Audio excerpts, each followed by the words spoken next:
ఓం శ్రీ గురుభ్యో నమః. ఆగస్టు మాసంలో ద్వాదశ రాశుల యొక్క ఫలితాలు ఏ విధంగా ఉన్నాయో తెలుసుకుందాం. ద్వాదశ రాశుల యొక్క ఫలితాలు తెలుసుకునే ముందు ముఖ్యంగా మనకి ఏ గ్రహాలు ఏ రాశుల్లో ఉన్నాయో తెలుసుకుందాం. శుక్ర గురువులు మిథున రాశిలో సంచారం చేయటం, ఆగస్టు 21వ తారీఖున మరి శుక్రుడు కర్కాటక రాశిలోకి సంచారం చేయటం, అలానే రవి బుధులు కర్కాటక రాశిలోకి సంచారం చేయటం, అలానే ఆగస్టు ద్వితీయార్థంలో రవి సింహరాశిలోకి సంచారం చేయటం, అలానే సింహంలో కేతువు, కన్యలో కుజుడి యొక్క సంచారం, అలానే రాహు కుంభరాశిలోను, అలానే మనకి 137 రోజుల పాటు శని వక్రగతిలో ఉంటాడు. ఈ వక్రగతిలో ఉండటం వల్ల మరి శని వక్రగతిలోకి వెళ్ళటం వల్ల కూడా ఫలితాలు అనేవి మారిపోతాయి. శని మీనరాశిలో ఉన్న ఆ మీనరాశిలోనే వక్రస్థితి పొందటం వల్ల వివిధ రాశుల యొక్క ఫలితాలు మారుతూ ఉంటాయి. సహజంగా ఇక్కడ ఎలా ఉంటుందంటే గురువు అతిపెద్ద గ్రహాలైన గురువు శుక్రుడు గ్రహాలని మనం ఒకసారి పరిశీలన చేస్తే గురువు ఎవరి రాశి నుంచి అయినా కూడా 2, 5, 7, 9, 11 స్థానాలు సుఫలితాలను ఇవ్వటం, శుక్రుడు 1, 2, 4, 5, 8, 9, 10, 11 స్థానాలు సుఫలితాన్ని ఇచ్చే అవకాశం అనేది ఖచ్చితంగా ఉంటుంది. 8వ స్థానం 9, 11 స్థానాలు సుఫలితాన్ని ఎక్కువగా ఇస్తుంది. అలానే ప్రతి గ్రహం కూడా వాళ్ళ రాశి నుంచి ఒక్కొక్క ఫలితం అనేది ఇస్తుంది. అలానే కుజుడు, రాహు, కేతువు, శని 3, 6, 11 స్థానాల్లో సుఫలితాలను ఇవ్వటం, అలానే 2, 4, 6, 11 స్థానాల్లో కూడా బుధుడు మంచి ఫలితాలను ఇచ్చే అవకాశం ఖచ్చితంగా ఉంటుంది. ఈ ఫలితాలన్నీ కూడా గోచారీత్యా చెప్పబడ్డాయి కాబట్టి ఈ ఫలితాలన్నీ కూడా మనం చక్కగా చూసుకుని ముందుకెళ్ళినట్లయితే ఏ విధంగా ఉండబోతుంది, ఆగస్టు నెలలో ద్వాదశ రాశుల యొక్క ఫలితాలు ఏ విధంగా ఉంటుంది, ఎలాంటి పరిహారాలు చేసుకోవాలి, ఎలాంటి పరిహారాలు చేసుకోవటం వల్ల అద్భుతమైన రిజల్ట్స్ వస్తాయి అనేది మనం ఒకసారి తెలుసుకుందాం. మిథున రాశి వాళ్ళకి ఆగస్టు మాసంలో జన్మంలో శుక్ర గురువుల యొక్క కలయిక. మరి మిథున రాశి వాళ్ళకి ఎలా ఉండబోతుంది? రాస్యాధిపతి అయిన బుధుడు మరి చతుర్థాధిపతి అయిన బుధుడు ద్వితీయ స్థానంలో ఉండటం వల్ల వ్యాపారం బాగా కలిసి వచ్చే అవకాశం అనేది ఖచ్చితంగా ఉంటుంది. అంటే భాగస్వామ్య వ్యాపారం, పార్ట్నర్షిప్ చేసిన వ్యాపారం బాగా కలిసి రావటం, పెట్టుబడులు పెట్టుకోవచ్చు. పెట్టుబడులు పెట్టడం వల్ల కూడా మరింత లాభాలు ఉంటాయి. వ్యాపార విస్తరణ కూడా జరుగుతుంది.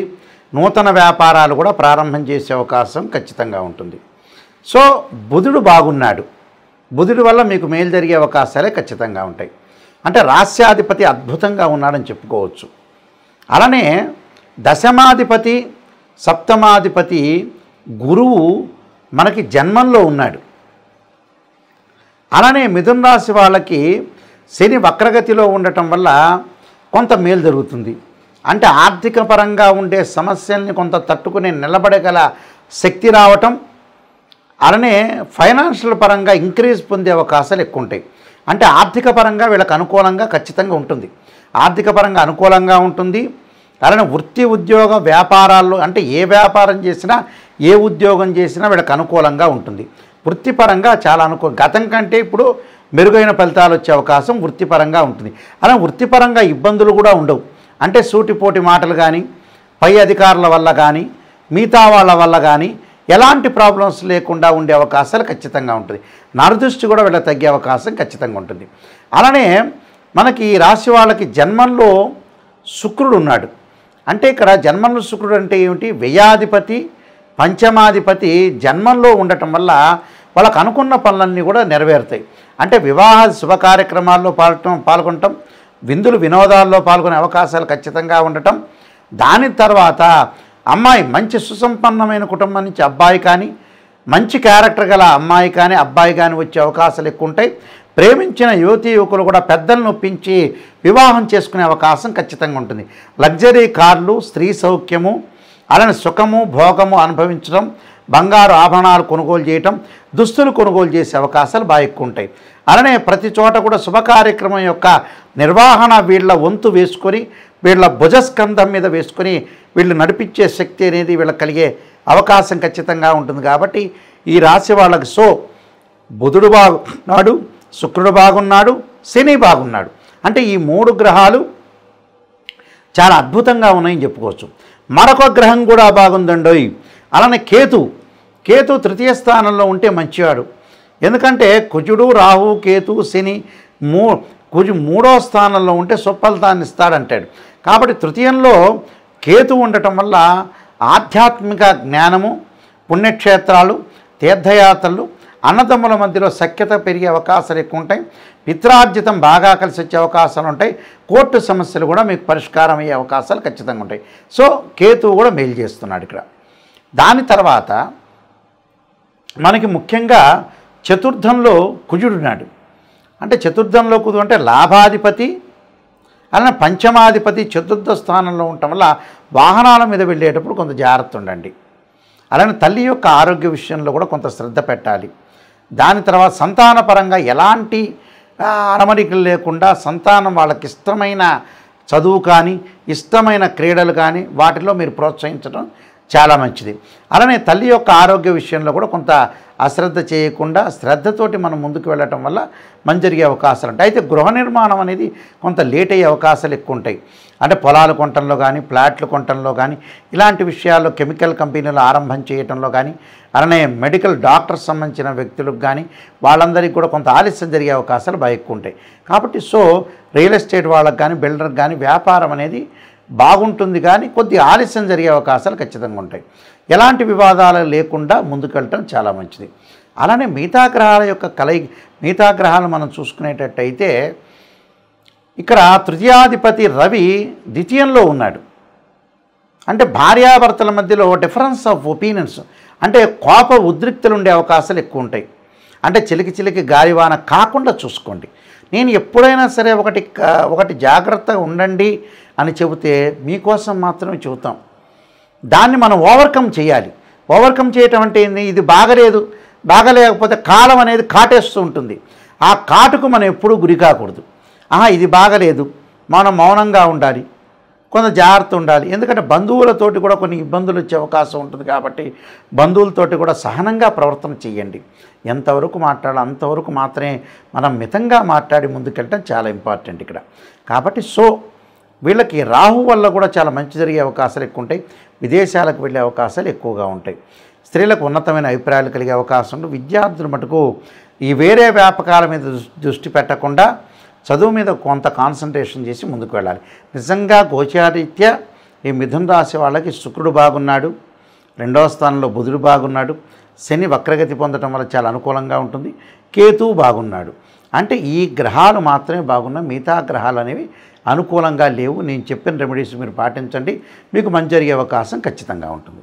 ద్వాదశ రాశుల వాళ్ళందరూ కూడా ఈ రాశులందరూ కూడా వృత్తి ఉద్యోగ వ్యాపార రంగాల్లో కానీ అలానే ఆరోగ్యం పరంగా కానీ విద్యపరంగా కానీ ఆలోచనల పరంగా కానీ ప్రమాదాల పరంగా కానీ అలానే ప్రతి విషయం కూడా ఆలస్యం కాకుండా ఉండాలి అనంటే కొన్ని రెమెడీస్ అనేవి మనం ఖచ్చితంగా ఆ నెలలో పాటించాల్సిన అవసరం అనేది ఉంటుంది.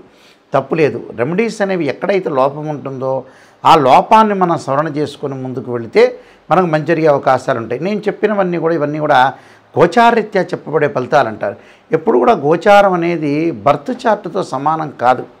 గోచార ఫలితాలు కూడా 20% మాత్రమే సపోర్ట్ ఉంటాయి. ఎందుకంటే మనం ఎంత కృషి చేస్తున్నా ఆవగింజంత అదృష్టం అనేది ఒకటి ఉండాలంటారు. అంటే మన కృషి తగ్గట్టు ఫలితం అనేది ఉండాలి. అక్కడ భగవంతుడి యొక్క అనుగ్రహం కూడా ఉండాలంటే ప్రతి దానికి కూడా ఒక సమస్యకు పరిష్కారం అనేది ఉంటుంది. ఎంత విషయంలో కూడా మన నెగిటివ్ నిజంగా తెలుసుకోవాలి, ఆ నెగిటివ్లోంచే పాజిటివ్ రావాలి. ఎప్పుడు కూడా రాశి ఫలాలు చెప్పేటప్పుడు పాజిటివ్ ఉండాలని ఆలోచన చేయొద్దండి. నెగిటివ్ కూడా ఉంటుంది.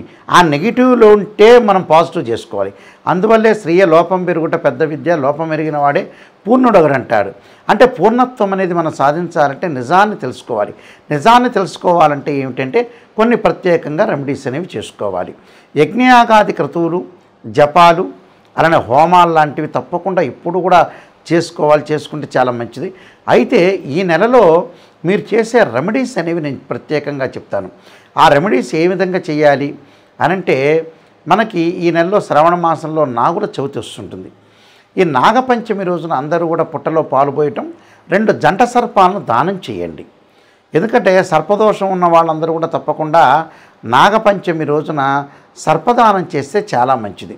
అలానే ఈ నెలలో గురుపుష్యమి యోగం అనేది ఉంది.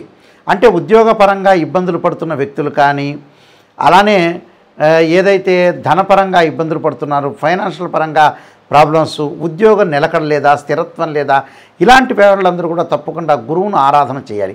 అంటే సూర్య నమస్కారాలు చేయటము, అలానే గురువుని యొక్క ఆరాధన చేయటం, శనగలు అలానే గోధుమలు దానం చేయటం, గోధుమలు, ఎర్రని వస్త్రము, ఎర్రని పూలు దానం చేయటం, అలానే శనగలు దానం చేయటం, అలానే పసుపు వర్ణం గల జాకెట్ పీసు దానం చేయటం, అలానే సూర్య నమస్కారాలతో పాటు దేవానాంచ ఋషీనాంచ గురుకాంచన సన్నిభం బుద్ధిమతం త్రిలోకేశం తమ నమామి బృహస్పతి అనే మంత్రాన్ని చదవండి. ఎవరికైనా సరే వివాహాలు దగ్గరికి వచ్చినట్టు వచ్చి వెనక్కి వెళ్తున్నాయా, ఆ శుక్రవారం రోజున, ఈ శ్రావణ శుక్రవారం రోజున, వరలక్ష్మి వ్రతం రోజున చక్కగా లక్ష్మీదేవి యొక్క ఆరాధన చెయ్యండి. అలానే మహాదేవే చ విష్ణుపత్ని ధీమే తన్నో లక్ష్మీ ప్రచోదయాత్ అనే మంత్రాన్ని ఆ శుక్రవారం రోజున తప్పకుండా బొబ్బర్లు, అలానే ఎల్లో కలర్ పీసు, అలానే బ్రాహ్మణుడికి దానం చేయండి. దానం చేయటం, అలానే ఆ రోజున వీలైతే కన్యాపాశుపతాస్త్రం, వరపాశుపతాస్త్ర రుద్రాభిషేకం లాంటివి చేసుకోండి. ప్రమాదాలు జరుగుతున్నాయా, మరి కుజుణ్ణి శనిని ఆరాధన చేయండి. ఈ శ్రావణ శనివారం రోజున తప్పకుండా శని ప్రదక్షిణాలు చేసి నీలాంజన సమాపాతం రవిపుత్ర యమాగ్రజం ఛాయామార్తాండ సంభూతం తం నమామి శనిశ్చరం అనే మంత్రాన్ని చక్కగా చదువుకోండి. అలానే అంగారకుడి యొక్క ఆరాధన శ్రావణ మంగళవారం రోజున తప్పకుండా వాళ్ళ ఆరాధన చేయాల్సింది ఏంటంటే సుబ్రహ్మణ్య స్వామి యొక్క ఆరాధన. తత్పురుషా విద్యే మహాసేనాయ ధీమే తన్నో షణ్ముఖ ప్రచోదయాత్ అనే మంత్రాన్ని మంగళవారం రోజున రాహుకాలంలో దీపం పెట్టండి. మనసుకు శాంతి లేదా, మీరు శ్రావణ మాసంలో వచ్చే సోమవారం రోజున చంద్రుణ్ణి ఆరాధన చేయండి. ఎలాగా, ఇంటిలో కూర్చొని చంద్రగాయత్రి మంత్రాన్ని చదవండి. క్షీరపుత్రాయుద్ధి అమృతతత్వాయ ధీమే తన్నో చంద్ర ప్రచోదయాత్. కోర్టు సమస్యలు ఉన్నవాడు కుజుణ్ణి ఆరాధన చేయండి. అలానే ఆరోగ్యపరంగా బాగలేని వాళ్ళు శని, రవి, కుజుణ్ణి ఆరాధన చేయటం వల్ల కూడా మనకు మంచి పనులు జరిగే అవకాశాలు ఖచ్చితంగా ఉంటాయి. అలానే ఆరోగ్యం బాగుండట్లేదు గురువు గారు, దీర్ఘకాలిక వ్యాధులు వస్తున్నాయి, నాకు బీపీ షుగర్ కంట్రోల్ లేదు అనే వ్యక్తులు శరీరే జర్జరీభూతే వ్యాధిగ్రస్తే కళేబరే ఔషధం జాహ్నవీతోయం వైద్యో నారాయణ హరి మంత్రాన్ని చదవండి. అలానే మనస్సుకు బ్రెయిన్ సంబంధించిన స్ట్రోక్స్ కానీ పెరాలసిస్ కానీ వస్తే శిరోకంఠపాశుపతాస్త్ర రుద్రాభిషేకం అభిషేకం చేసుకోండి. అభిషేకం చేసుకోవటం వల్ల కూడా చాలా మంచి జరిగే అవకాశాలు ఉంటాయి. అలానే ప్రేమించిన వ్యక్తులకి వివాహం కావట్లేదు అనే వ్యక్తులు అబ్బాయి కన్యాపాశుపతాస్త్ర రుద్రాభిషేకం, అమ్మాయి వరపాశుపతాస్త్ర రుద్రాభిషేకం, అఘోర గౌరీ పాశుపతాస్త్ర రుద్రాభిషేకాలు చేసుకుంటే తప్పకుండా అనుకూలంగా ఉండే అవకాశం అనేది ఖచ్చితంగా ఉంటుంది. ఇవన్నీ కూడా గోచారరీత్యా చెప్పబడే ఫలితాలు అంటారు. తప్పకుండా ఈ గోచారరీత్యా చెప్పే ఫలితాలు మీరు అన్నీ కూడా నియమాలన్నీ కూడా మీరు పాటించండి. పాటిస్తే చక్కని ఫలితాలు వచ్చే అవకాశం అనేది ఖచ్చితంగా ఉంటుంది.